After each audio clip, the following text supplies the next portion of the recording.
on va passer à une séquence donc sur la question des espaces publics inclusifs qui prend en compte toutes les spécificités des différentes personnes. Et j'invite Valérie Bombeck, qui est chargée de recherche à l'Institut Wallon de l'évaluation, de la prospective et de la statistique, pour nous présenter son travail vers une mobilité active et inclusive. Merci.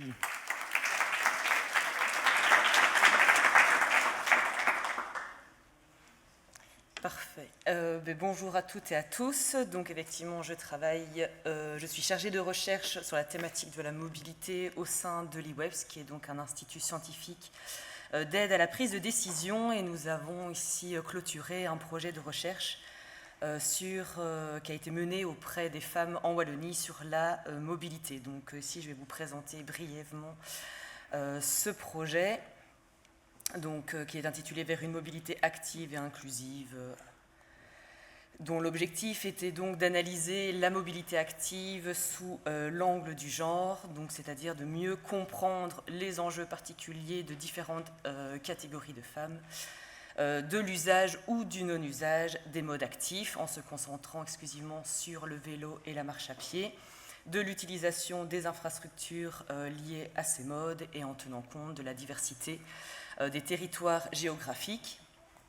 C'est un projet qui a été commandité par le cabinet du ministre Henry et par la direction des études stratégiques et de la prospective et par la cellule mobilité active du SPW Mobilité Infrastructure. Donc c'est un projet qui s'inscrit dans la continuité des travaux qui ont déjà été menés en collaboration avec ces deux commanditaires.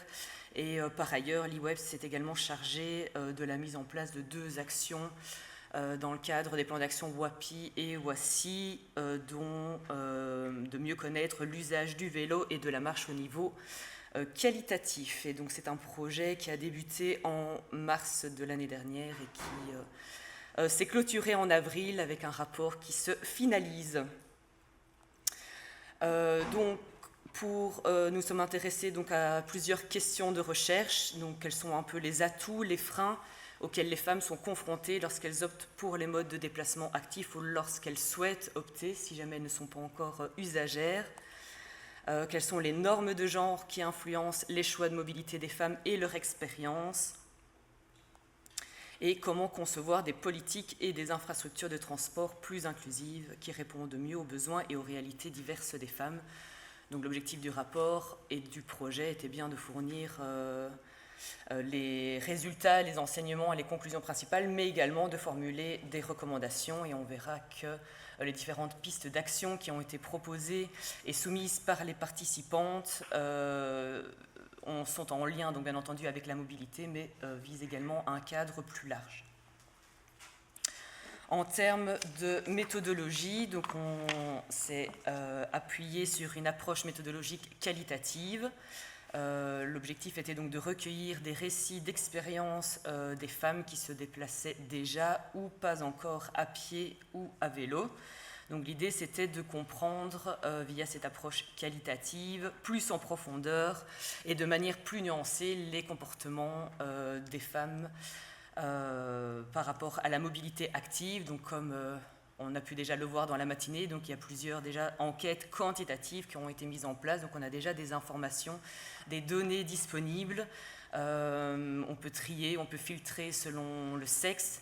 Mais voilà, la singularité d'une approche qualitative, c'est vraiment de pouvoir nuancer et de comprendre plus en profondeur ce qu'il se passe derrière et ce qui se cache derrière les chiffres. Donc on a utilisé 3 méthodes qualitatives, donc des groupes de discussion ou focus group, et également des mises en situation sur le terrain via des parcours à pied ou des parcours à vélo. Donc l'objectif de ces parcours, c'était finalement de pouvoir capturer sur le moment, sur le terrain, le ressenti des femmes dans leur déplacement à pied ou à vélo, pour avoir une expérience finalement directe et sensorielle. Et donc la collecte des données s'est déroulée de octobre à décembre 2023, donc on a vraiment eu des participantes extrêmement courageuses sous la pluie. Et dans un climat qui n'était pas très favorable. Heureusement, il n'y a pas eu de neige. Et nous avons quand même réussi à mener 20 groupes de discussion 12 marches et 6 balades à vélo. Donc on a rencontré au total plus de 250 femmes. Donc on était bien ici dans un projet en non-mixité. Donc l'objectif était vraiment de ne pas comparer les hommes par rapport aux femmes, mais vraiment juste de se concentrer sur les expériences des femmes. On a également veillé dans toutes les activités, aussi bien les groupes de discussion que les parcours à pied et à vélo qui étaient eux aussi groupés, donc d'avoir une composition hétérogène, donc d'inclure des profils variés de femmes, mais également qui ont des pratiques différentes de la marche et du vélo. L'objectif était vraiment de pouvoir multiplier les perspectives et d'avoir vraiment plusieurs points de vue en ce qui concerne leur profil de mobilité, qu'elle soit usagère ou non de la mobilité active. Et alors on a, le territoire wallon est quand même assez vaste, nous avons dû nous concentrer sur les territoires pour collecter nos données, et donc c'est Liège, Namur et Gembloux qui ont été retenus. En termes de méthodologie, on est également sur une approche participative et collaborative. Donc on s'est associé à des partenaires dans les différentes étapes du projet. L'Université de Liège et plus particulièrement la faculté d'architecture pour un accompagnement scientifique tout au long du projet. Les ASBL Tous à pied et ProVélo pour la préparation et la mise en œuvre des parcours à pied ou des parcours à vélo. Et une spin-off de l'Université de Liège pour la retranscription des focus group pour préparer l'analyse des résultats. On a également sollicité, rencontré des experts et des expertes en mobilité active et inclusive, et on a également sollicité différents acteurs et actrices de terrain, notamment pour le recrutement de nos participantes, pour construire des partenariats, pour faciliter en tout cas tout dans le cadre de la collecte des données. En termes d'enseignement, donc ici, je pourrais vous parler pendant des heures de toutes les expériences, de tous les témoignages, de tous les récits qu'on a réussi à obtenir et de toutes les informations qui ont été collectées. Je vais juste me focaliser sur les principaux enseignements. Juste à noter que, en termes d'atouts et de freins de la pratique de la marche et du vélo, donc il y a bien entendu des atouts et des freins qui sont communs aux deux modes, aussi bien pour les marcheuses que pour les cyclistes. Certains sont spécifiques à un mode de déplacement actif, et alors on a bien entendu conscience qu'il y a des problématiques même positives ou négatives, en tout cas qui sont communes bien entendu aux hommes et aux femmes. Nous n'avons encore une fois que la perspective des femmes, mais à travers les différents témoignages, on a quand même pu identifier des enjeux qui étaient soit vraiment spécifiques aux femmes ou des défis ou des obstacles qui sont finalement exacerbés par le fait d'être une femme. Mais bien entendu, un nid de poule ou l'encombrement des trottoirs, comme on l'a vu dans les présentations de la matinée, gêne aussi bien les hommes que les femmes. À ce niveau-là, nous n'avions aucun doute. Le choix des thématiques, donc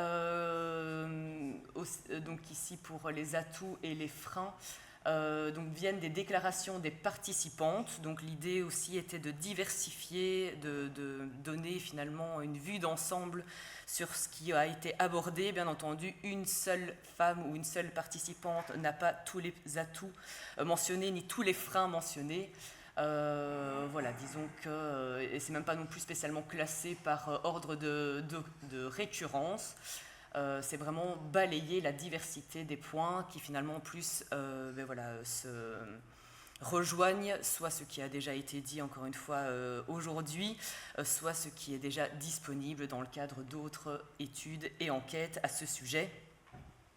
Par rapport aux atouts, donc revient la notion. Donc on entendait par atout, c'est tout ce qui est avantage associé au vélo et à la marche, puisque donc même parmi les non-usagères, on les a quand même amenées à se projeter sur, pour elles, quels sont un peu les atouts ou même les freins liés à la marche et au vélo, les bénéfices qu'elles en retirent lorsqu'elles le pratiquent ou les raisons pour lesquelles elles en pratiquent un peu et qu'elles souhaiteraient éventuellement pratiquer davantage. Mais donc ici, en termes d'atouts, donc on a le plaisir qui est revenu. Donc c'est finalement un temps de décompression, c'est la possibilité aussi d'admirer son environnement, de découvrir le paysage. C'est également aussi des interactions sociales, que l'on soit piétonne ou que l'on soit cycliste. On a l'amélioration de la santé physique et mentale. Marcher, faire du vélo, c'est une activité physique, c'est bon à ces deux niveaux. C'est également une action en faveur de l'environnement, donc c'est bon pour la planète, ça réduit la pollution de l'air, ça améliore la qualité de l'air, mais également en termes de nuisances sonores. L'économie financière, mais donc marcher, c'est gratuit, il faut peut-être une bonne paire de chaussures, et certainement en Belgique, un bon kawaii, mais de manière générale, c'est quand même un mode de transport peu coûteux. Pour le vélo, on verra après en termes de frein qu'il y a quand même un investissement nécessaire, mais de manière générale, c'est quand même moins cher que la voiture et dans certains cas que les transports en commun. Et en termes de gain de temps, c'est-à-dire d'avoir le contrôle sur l'itinéraire, sur le temps, donc quand je dois me déplacer à pied pour aller d'un point A à un point B, voilà, je n'ai pas à tenir compte des embouteillages, je n'ai pas à tenir compte éventuellement des horaires des transports en commun si je fais de l'intermodalité, et donc pour un même trajet, je peux presque être certaine de la durée et de l'itinéraire. Alors en termes de freins, donc il y a plusieurs ici, donc il y a plus de thématiques qui ont été abordées, mais donc sans surprise, on a bien entendu les infrastructures. Donc on a aussi bien l'inadéquation, le manque d'entretien, les matériaux qui sont parfois pas adaptés, le manque d'éclairage, ça a été aussi abordé en matinée, parfois le manque de gestion des itinéraires pendant les travaux, puisque donc voilà, c'est sans rappeler que nous nous sommes rendus à Liège et à Namur notamment pour la collecte des données. Ont également été abordés aussi l'intermodalité et également des fois le manque de mobilier urbain. Donc l'infrastructure effectivement a représenté une grande catégorie qui a été, ça par contre, effectivement abordée par toutes les participantes à différents niveaux. On a également la confrontation avec les autres usagers, usagères de la voie publique, principalement les automobilistes, mais a également été évoqué les conflits vélo-piétons, notamment dans les espaces partagés, et alors la problématique des trottinettes. Et alors des conflits qui peuvent mener à des insultes et qui peuvent également aller jusqu'à des micro-violences. La notion de harcèlement et sentiment d'insécurité, le fait que les participantes ont évoqué se sentir parfois vulnérables dans l'espace public, en particulier la nuit. C'est également des constats qui ont été mis en avant lors des marches groupées menées par Tous à pied. On a également, au-delà en plus de ce sentiment d'insécurité, on a même de l'insécurité réelle. On a eu des témoignages un peu plus touchants de participantes qui ont vécu des vraies insécurités.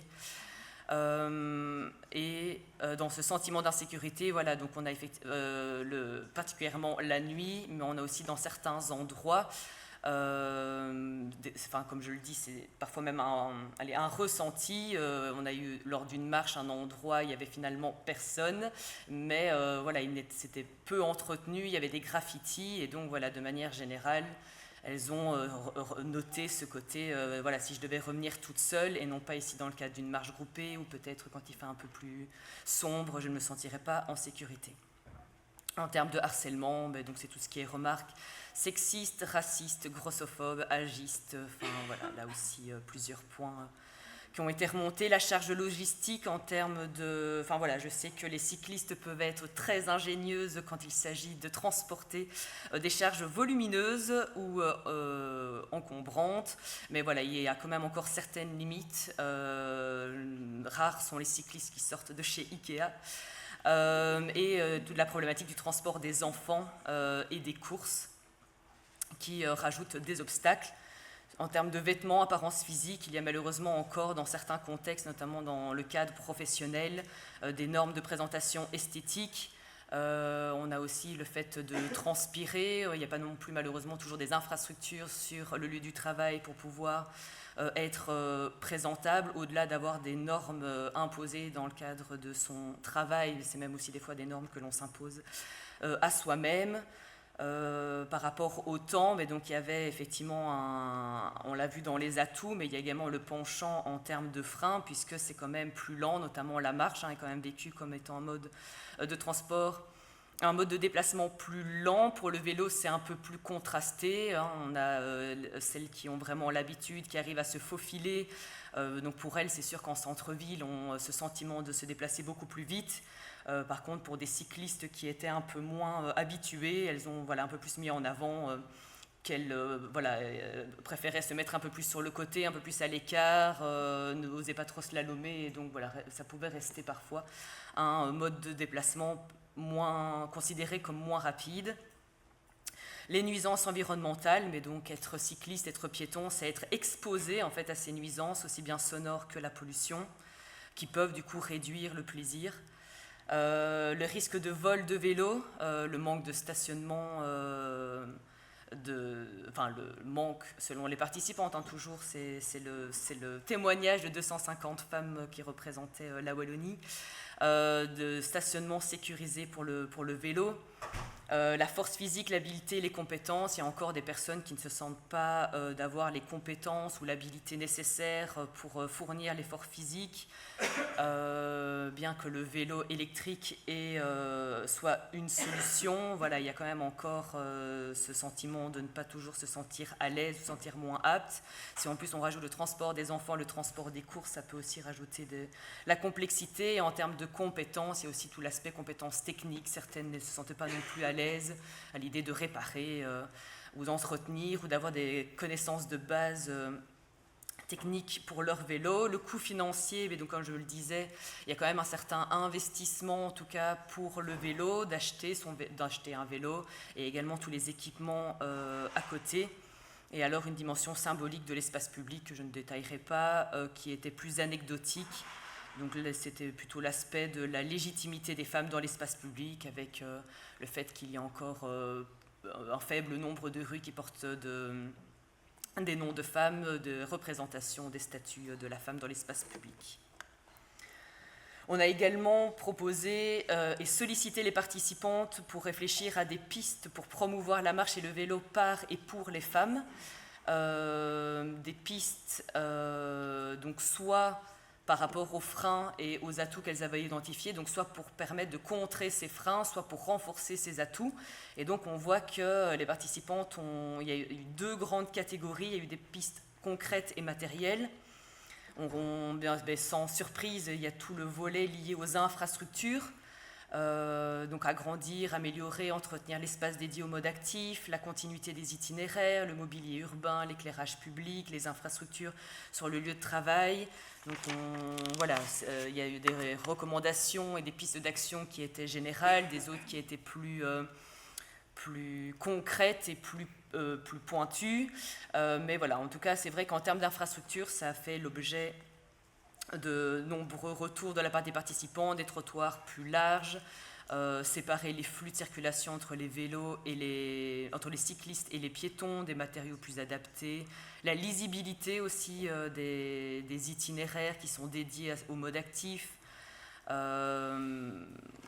et tant d'autres aspects, de manière un peu plus globale en termes de politique de mobilité. Mais donc on a le côté de réduire la présence de la voiture dans l'espace public, améliorer la sécurité et les conditions de cohabitation entre les différents modes, organiser des déplacements collectifs à pied et à vélo, accompagner aussi les citoyens, citoyennes dans leur changement de mobilité.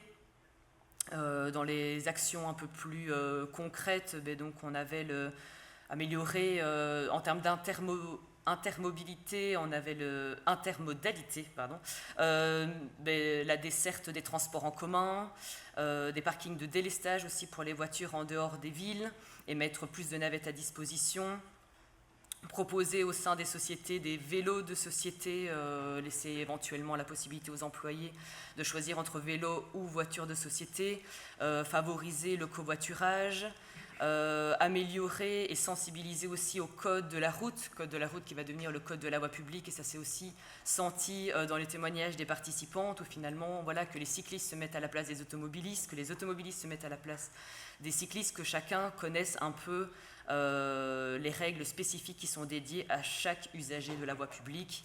Le stationnement des trottinettes a aussi été un long débat, les déplacements collectifs à pied, à vélo, comme je l'ai évoqué.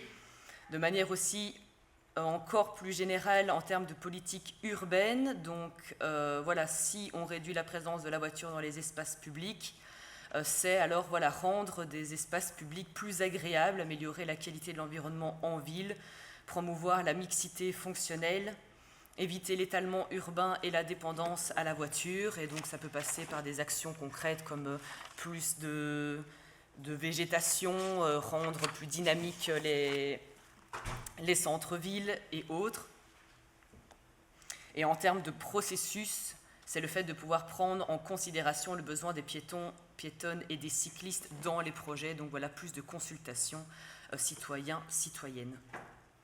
Et alors on s'est rendu compte également que les participantes, au-delà de l'aspect mobilité, aménagement du territoire, donc on voit ici déjà dans ces premières pistes concrètes et matérielles qu'on sort de la compétence stricte de la mobilité, mais les participants sont même allés encore une étape plus loin en proposant des pistes qui étaient davantage socio-culturelles, avec des recommandations et des pistes en termes d'émancipation, c'est-à-dire organiser des cours d'apprentissage et de maîtrise du vélo pour les adultes. Il y a encore des personnes, donc nous, parmi les participantes, des femmes en l'occurrence, qui n'ont pas appris à faire du vélo ou ont appris quand elles étaient enfants et plus par la suite. Et donc il y a beaucoup de choses qui sont mises en place effectivement pour les enfants dans les écoles, mais un apprentissage pour adultes, organiser des ateliers de réparation vélo pour les femmes par des femmes. Je sais qu'il y a déjà des actions qui ont été mises en place, notamment, j'avais lu un article à Bruxelles, valoriser l'image de la femme à vélo. Donc là, c'est en plus en termes de communication, en termes d'image, mettre davantage des femmes dans la communication, proposer des programmes de formation à l'autodéfense, organiser des espaces de partage d'expériences entre femmes pour faire communauté. Et une autre catégorie de pistes plutôt socioculturelles, de sensibilisation et d'éducation. Donc là aussi, valoriser l'image de la marche et du vélo. C'est vrai qu'on voit quand même encore assez régulièrement, c'est associé au sport, c'est de l'effort physique, c'est souvent aussi un homme en train de faire un effort, en tout cas mettre plus en avant d'autres avantages, d'autres atouts de la marche et du vélo, sensibiliser aussi aux enjeux liés au genre et mettre l'accent sur l'inclusion et le respect des femmes dans l'espace public comme mesure plus structurelle. Donc c'est un projet qui est clôturé, mais un rapport final qui sortira ici très prochainement et qui sera disponible sur le site de l'E-Webs et également un petit podcast pour vulgariser les premiers retours. Merci voilà, beaucoup. Merci. Merci beaucoup Valérie. Et pour rester dans cette démarche d'enquête, j'invite Charlotte Danse, qui est étudiante à HEC Liège et qui a réalisé un stage au service public de Wallonie Mobilité et Infrastructure sur les mobilités actives durant la nuit, ainsi qu'Élodie Bébron, doctorante et maître de stage à HEC Liège.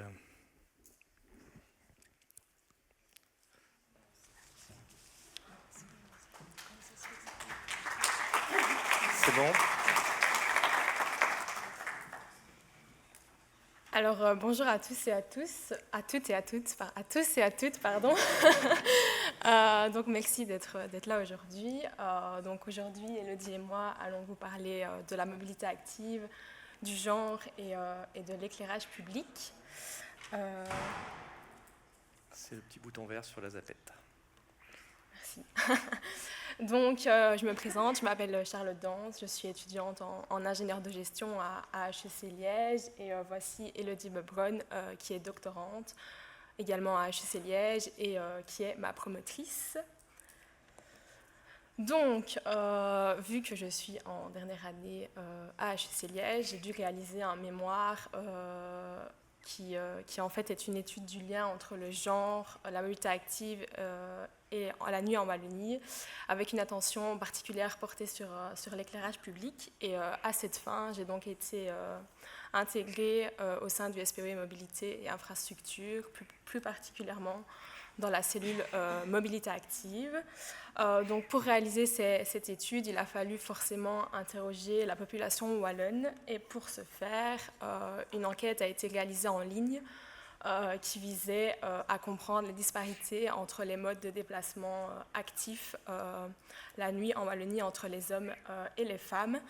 Et à cette enquête, 460 réponses ont été exploitables, sachant que de base, il fallait 385 réponses pour que ça représente la population wallonne. Donc c'est très bien. Donc maintenant, on va parler de la méthodologie. Donc d'abord, il a fallu forcément élaborer les questions. Il y a eu deux volets. Un volet initial avec les données sociodémographiques telles que le genre, l'âge, l'emploi et le diplôme, le niveau d'éducation. Le deuxième volet, c'était sur tout ce qui était déplacement nocturne. De savoir, est-ce que vous avez pratiqué la marche au cours des 7 derniers jours, est-ce que vous avez pratiqué le vélo, à quelle fréquence, etc. Ensuite, le questionnaire il a été diffusé via divers canaux, notamment mes réseaux sociaux, mais également les réseaux sociaux du SPOE Mobilité et aussi les réseaux sociaux de ProVélo, que je tenais à remercier, de Canopéa et du GRAC également. Donc l'échantillon, c'est l'ensemble des répondants au questionnaire. Les réponses étaient anonymes et les données ont été analysées grâce à un logiciel statistique nommé RStudio, pour ceux qui connaissent. Donc, pour les résultats, je ne saurais pas tous vous les présenter, ça prendrait beaucoup trop de temps. Mais le premier résultat, c'est la répartition homme-femme. Et donc, à cette enquête, il y a eu 45,65% d'hommes et 54,35% de femmes, sachant qu'en Wallonie, à l'heure actuelle, il y a 48,4% d'hommes et 51,6% de femmes. On peut dire que le genre est bien représenté dans l'échantillon. Alors, concernant les résultats purs, il y a eu 76% des répondants qui se sont déplacés la nuit. Parmi ceux-ci, 80% étaient des femmes et 80% étaient des hommes et 72% étaient des femmes. Il y a une légère différence, mais qui malgré tout est notable. En ce qui concerne la marche en nocturne, 49% des femmes se sont déplacées la nuit à pied, contre 54% des hommes. Pour le vélo, 26% des femmes se sont déplacées à vélo la nuit et 43% des hommes. Ici, il y a une grosse différence et cette différence sera expliquée dans mon mémoire, mais malheureusement aujourd'hui, je ne saurais pas vous en dire plus. Alors, ici, un petit tableau récapitulatif. Donc, il faut savoir qu'on a demandé aux participants de mettre une note comprise entre 1 à 5, 1 étant pas très important, 3 étant neutre et 5 étant très important, à l'importance de l'éclairage public lors des déplacements nocturnes.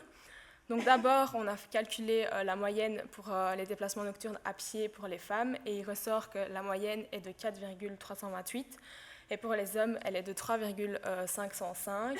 Donc ici, on remarque qu'il y a une différence des moyennes et que les femmes accordent plus d'importance à l'éclairage public la nuit pour la marche à pied. Ensuite, pour le vélo, les femmes, elles ont mis une moyenne de 4,188 pour l'éclairage public et les hommes 3,476. Encore une fois, on remarque que les femmes accordent plus d'importance à l'éclairage public que les hommes pour les déplacements nocturnes à vélo. Ces résultats sont statistiquement significatifs. Et quand on compare cela avec une autre question qui a été posée sur l'importance de la présence de trottoirs ou de pistes cyclables, on constate que les femmes, elles mettent une moyenne de 4,36 et que les hommes, ils mettent une moyenne de 4,138.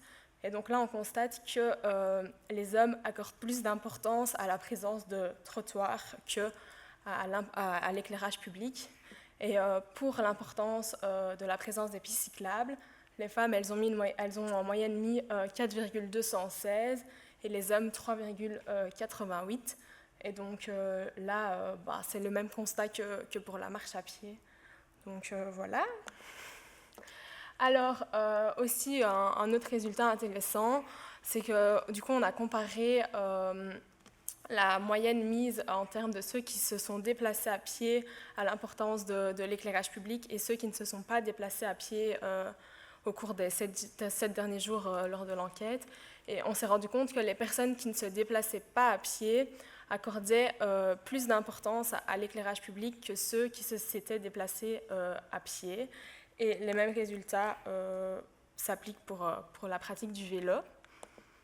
Alors, ensuite, plusieurs régressions logistiques ont été faites. Et la première régression logistique, ça a été de voir en fait quelles variables influencent les déplacements nocturnes. Et il est ressorti que les variables qui influencent les déplacements nocturnes, c'est l'âge, le genre et le travail de nuit. Donc en fait, ce qui se passe, on a remarqué que les personnes plus âgées étaient moins susceptibles de se déplacer la nuit et que les femmes étaient également moins susceptibles de se déplacer la nuit. En ce qui concerne les travails nocturnes, forcément, les personnes qui travaillent la nuit sont plus susceptibles de se déplacer la nuit, ce qui est logique. Alors, la deuxième régression logistique, ça a été de voir quelles variables influençaient l'importance de l'éclairage public lors de la marche à pied la nuit en Wallonie. Et alors, les variables qui influencent cette importance, c'est le genre et la province. Donc, ce qui se passe ici, c'est que les femmes sont plus susceptibles de considérer l'éclairage public comme important par rapport aux hommes. Et les personnes vivant dans le Hainaut et à Liège sont plus susceptibles de considérer l'éclairage public comme important également. Ensuite, troisième régression logistique, ça a été de voir quelles variables influencent l'importance de l'éclairage public, mais cette fois-ci pour les déplacements nocturnes à vélo.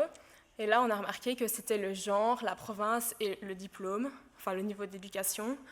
Et donc pour le genre, pareil que pour la marche à pied, pour l'importance de l'éclairage public, on a constaté que les femmes étaient plus susceptibles de mettre comme important l'éclairage public à vélo.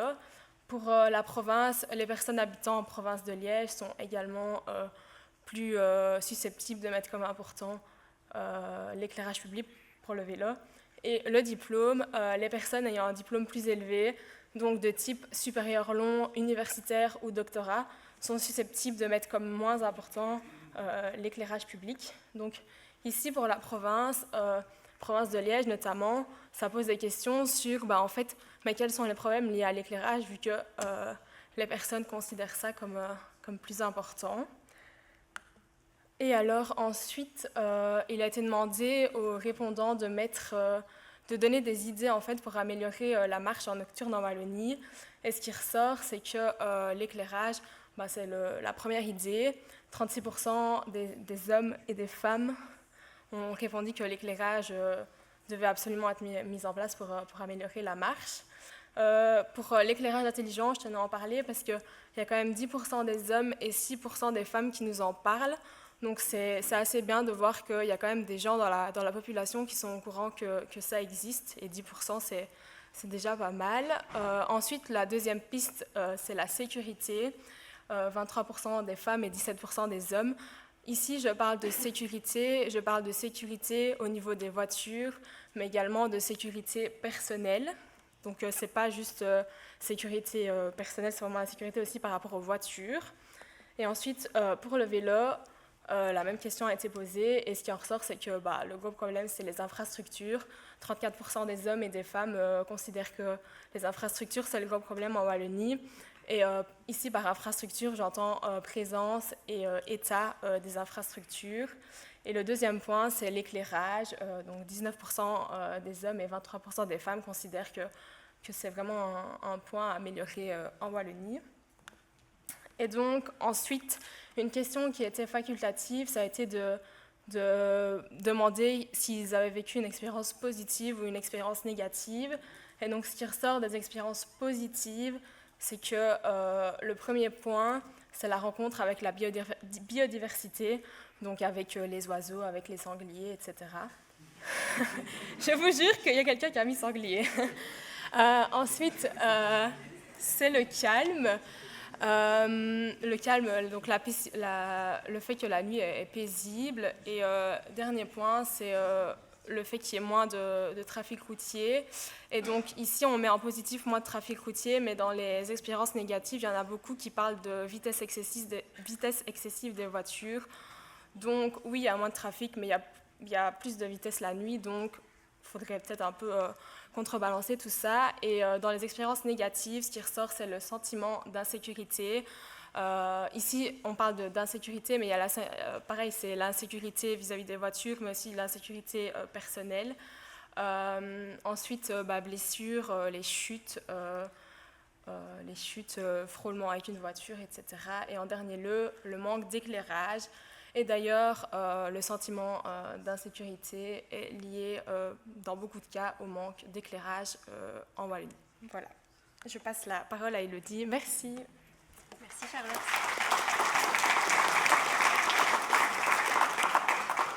Merci Charlotte, bonjour à tous. On voit dans les derniers résultats de Charlotte cette dichotomie liée à la nuit, ce besoin de retour au calme ou de retrouver des sangliers, versus ce sentiment de sécurité. Donc à la fois, parfois on souhaiterait moins d'éclairage pour expérimenter la nuit et toutes ces richesses qu'elle peut nous apporter. Et d'un autre côté, on souhaiterait de l'éclairage pour se déplacer en sécurité et avoir un sentiment de sécurité. Et donc je propose de mettre un peu en perspective ces questions d'éclairage artificiel, de pollution lumineuse et ces questions de mobilité pour voir ce qui pourrait être fait et quels sont les acteurs qui pourraient agir dans ce sens, pour mettre quelques perspectives sur ce que Charlotte nous a partagé. Alors, la pollution lumineuse, donc les émissions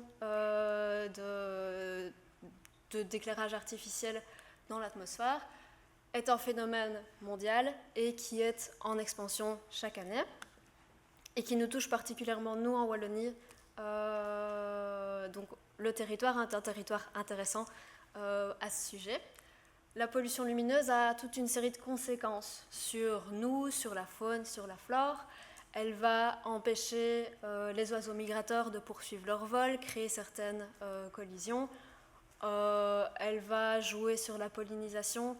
Elle va jouer sur... la lumière artificielle va attirer les insectes qui vont se retrouver coincés et source d'une plus grande prédation. Elle va jouer sur le rythme circadien, donc jour-nuit des animaux, mais le nôtre aussi. Donc la pollution lumineuse a vraiment toute une série d'impacts sur notre environnement et sur nous-mêmes. Et il existe toute une série d'aménagements pour limiter ces impacts, tout en préservant l'éclairage qui est nécessaire à nos déplacements, des aménagements en termes d'orientation, de la lumière qui est diffusée, ne diffuser que vers le sol, jouer sur la couleur. Certaines longueurs d'onde, donc certaines couleurs vont avoir plus d'impact sur certaines espèces que d'autres couleurs. L'intensité peut également être diminuée et réfléchir à la période. Toute une série de mesures et je vous montrerai l'acceptation qu'on a évaluée auprès du public de toutes ces mesures. L'étape ultime et extrême est la question de supprimer certains points. Et Thierry Kervin, qui travaille au SPOE ARNE, a réalisé une carte des points d'éclairage public communal qui sont inutilement gênants pour la biodiversité et donc qui sont peut-être questionnables en premier lieu. Ils sont inutilement gênants pour la diversité en raison de leur proximité avec des zones Natura 2000, d'intérêt biologique et leur distance des axes, enfin des domiciles et des grands centres. Toute une série d'acteurs ont quelque chose à dire par rapport à l'éclairage et il y en a beaucoup, je ne les ai pas tous repris sur le slide, mais il y a le régulateur, il y a les différents gouvernements, il y a les parcs naturels, la police a des choses à apporter en termes d'éclairage.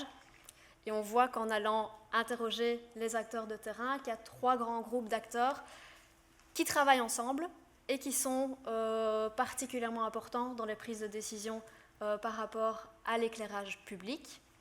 Il y a les gestionnaires de réseaux de distribution, les principaux en Wallonie étant RES et RESA. Il y a les producteurs, donc les fournisseurs pour les solutions, les lampes. Il y a par exemple Schneider et Philips en Wallonie. Et les autorités locales, les communes, quand on se concentre évidemment sur l'éclairage communal. Ces trois acteurs sont influencés par le citoyen.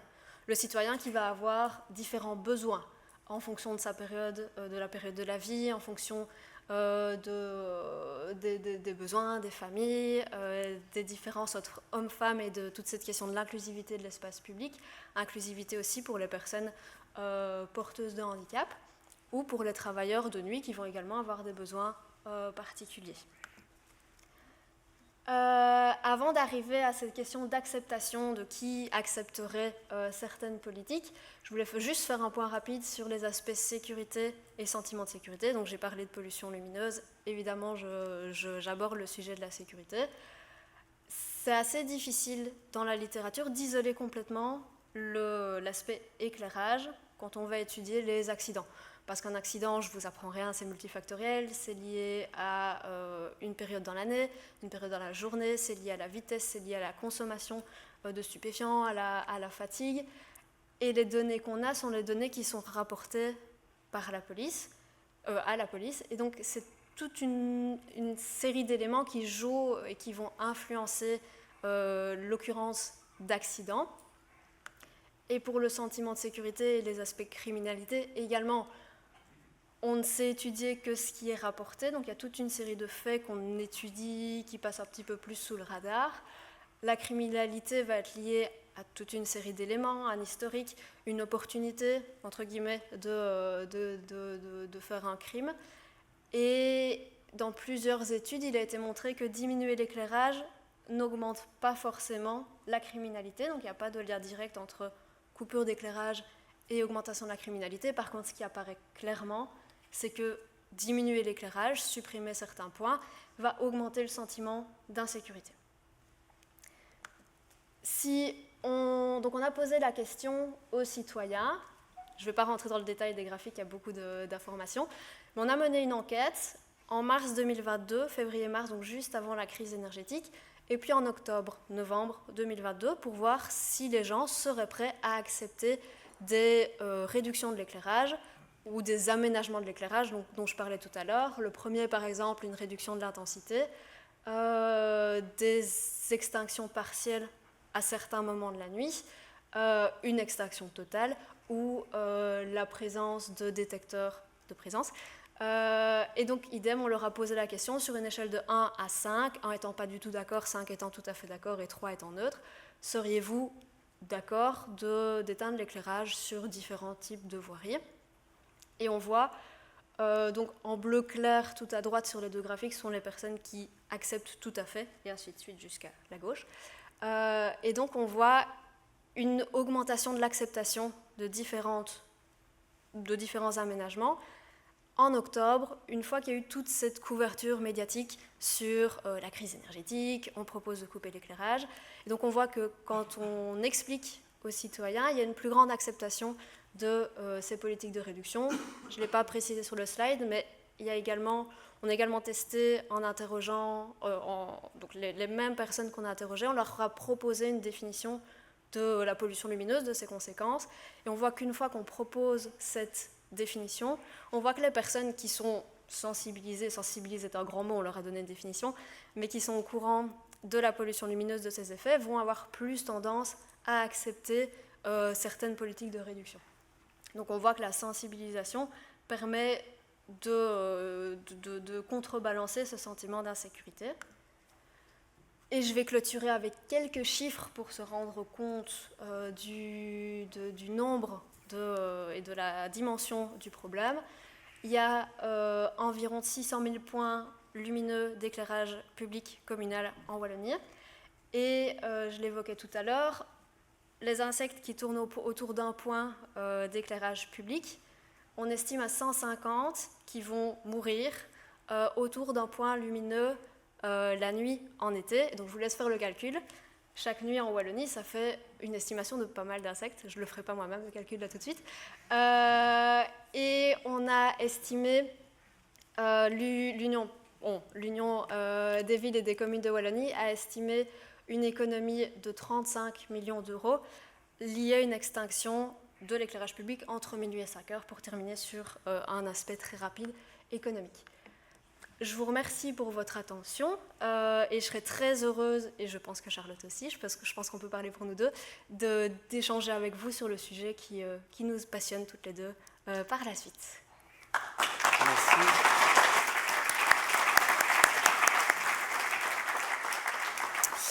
Merci beaucoup pour cette présentation à deux voix.